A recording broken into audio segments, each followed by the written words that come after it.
স্পন্দনৰ বঁটা প্ৰদান অনুষ্ঠান সম্পন্ন।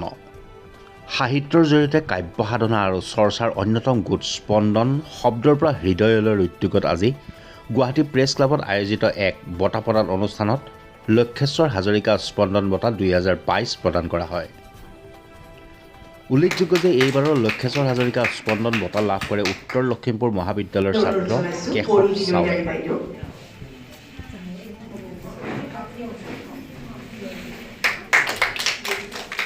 প্ৰণিধানযোগ্য যে স্পন্দনৰ উদ্যোগত আয়োজিত 40 বছৰৰ অৰুদ্ধ কবিতাৰ পাণ্ডুলিপি প্ৰতিযোগিতাত অংশগ্ৰহণ কৰি নৱপ্ৰজন্মৰ কবিগৰাকীয়ে এই বঁটা লাভ কৰিবলৈ সক্ষম হয়।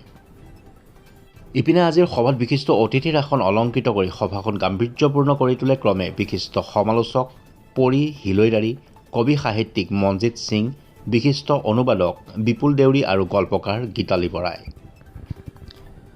আজিৰ গাম্ভীৰ্যপূৰ্ণ পৰিৱেশত উপস্থিত থাকি ভাষণ প্ৰসংগত সমালোচক পৰি হিলৈদাৰীয়ে কয় যে অধ্যয়ন, চৰ্চা আৰু গভীৰ জীৱনবোধ থাকিলে মানুহে সাহিত্যৰ সাধনা কৰিব পাৰে। আনহাতে অনুষ্ঠানত উপস্থিত বিশিষ্ট অনুবাদক বিপুল দেউৰীয়ে কয় যে বৰ্তমান সময়ত যুৱ প্ৰজন্মৰ যথেষ্ট সংখ্যকে সাহিত্য চৰ্চাৰ দিশটোক যথেষ্ট গুৰুত্ব দিছে। ই নিশ্চয়কৈ অসমীয়া সাহিত্যৰ বাবে ইতিবাচক কথা। অনুষ্ঠানত উপস্থিত আন দুগৰাকী বিশিষ্ট অতিথি ক্ৰমে কবি সাহিত্য মনজিৎ সিং আৰু গল্পকাৰ গীতালী বৰাইও অসমীয়া কাব্য সাহিত্যৰ উত্তৰণ আৰু ইয়াৰ চৰ্চাৰ ওপৰত সাৱলীল মন্তব্য আগবঢ়ায়।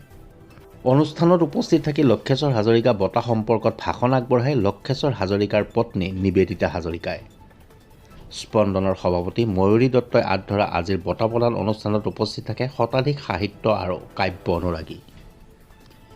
ইপিনে বঁটা গ্ৰহণ কৰি কেশৱ চাৱে কয় যে এনেধৰণৰ পৰিৱেশে নৱপ্ৰজন্মৰ লেখকসকলক উৎসাহিত কৰি তোলে।